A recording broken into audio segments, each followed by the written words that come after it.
Well, we started to do this LNG report because the market for LNG for the last 3 years has been pretty dismal. There was a period of time where the supply of LNG began to really outpace demand, and LNG prices fell. Many of the operators in the business shelved a lot of the projects they were working on. Basically, it was the market became dormant. But now the supply is beginning to fall off. Demand is still increasing.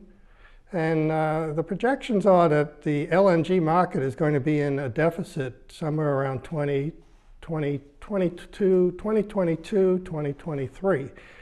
And in order to have LNG supply adequate to cover demand at that period, you really need to begin doing LNG projects right now. And we're beginning to see a lot more interest in investing in LNG. So we decided that this would be a good time to look at the market, to take a fresh look at it and see where the opportunities are for floating LNG production, both the production of LNG and also the regasification of LNG. And that's the reason for doing the report.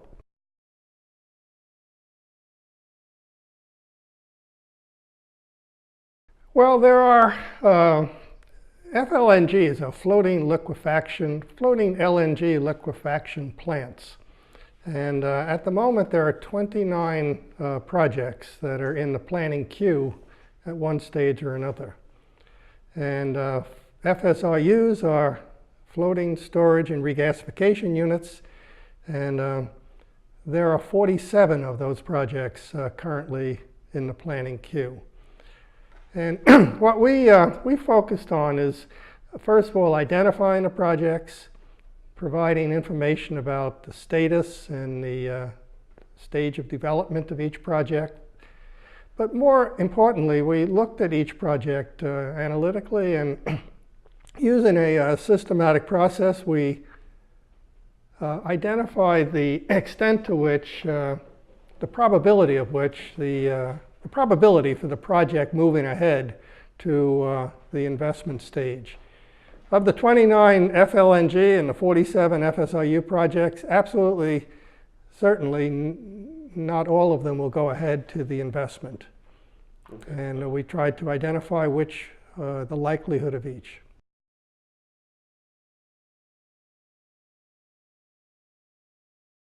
Well, of the 29, there are 3 that are very strong prospects. There are, I think, 8 or 9 that are what we call fair prospects, and the remainder, what would that be, 16 or 17, are weak. And the strong prospects are, all 3 are in, well, 2 are in Africa, 1 is in North America. The 2 in Africa, one of them is probably going to turn into an FLNG project before the end of the year. In other words, within the next 3 months. And that's the Tortue project that BP is developing off Mauritania, Senegal. And the other project is also off Senegal, and that's probably next year. And the third project is in British Columbia, Canada. And then of the 9 fair prospects, they're in various parts of the world, including Africa. And then the weak prospects are in, again, various parts of the world. By weak, we mean it probably has about a 20% chance of moving forward. Of fair, it has maybe a 50% chance of getting the investment money. And of strong, it's probably 70 to 80% likely to happen.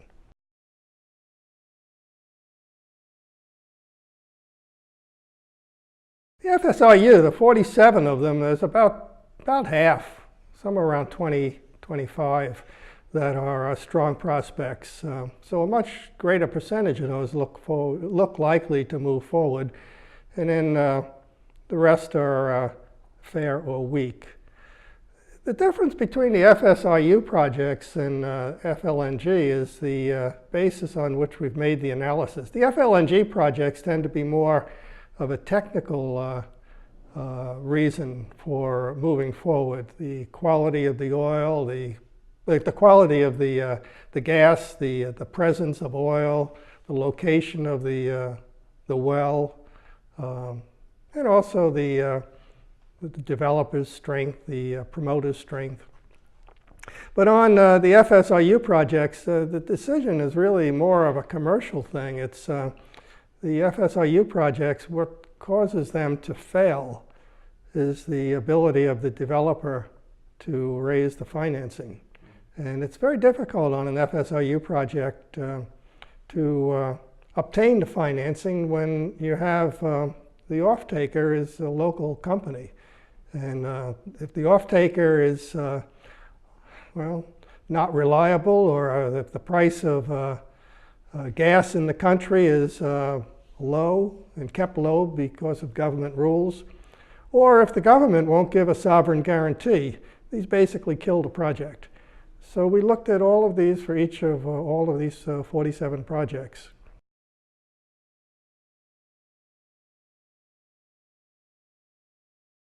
Yeah, we worked on this report for the last 12 months, and it wasn't just me. We had 2 other people. So we had a team. The other 2, one a very qualified fellow who had for many years worked with British Gas, BG, and the other a very qualified engineer who had worked on a number of, still is working on a number of LNG projects in various parts of the world. And what we did was we looked at each project from the viewpoint of 2 basic things. One, the success factors based on we call project health, and secondly, success factors based on stockholder overlay. In our project health, we looked for FLNG at the well, the quality of the gas, the presence of oil, an oil leg in the well, that makes a big difference. The ability to get LPG and condensate that could be sold locally. Where the FLNG would be placed, the further offshore in deep water, the more difficult the project, and a number of other technical aspects. And we also looked at who the developer is, the strength of the developer.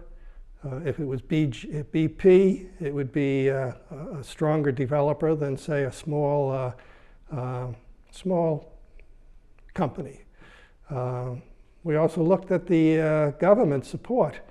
If the government is supportive of the project, that makes a big difference. If they're not, it'll kill the project. The most recent one is a project in West Africa called Itinda that a company has been developing. And what seems to have caused a big obstacle is the government wants the gas to be sent to shore for local power production and for maybe a fertilizer plant. And this is competing with the developers' aspirations to have the gas for export. If you export it, it doesn't go to shore. So if the government doesn't support it, that's a killer. And that's what happened with Itinda.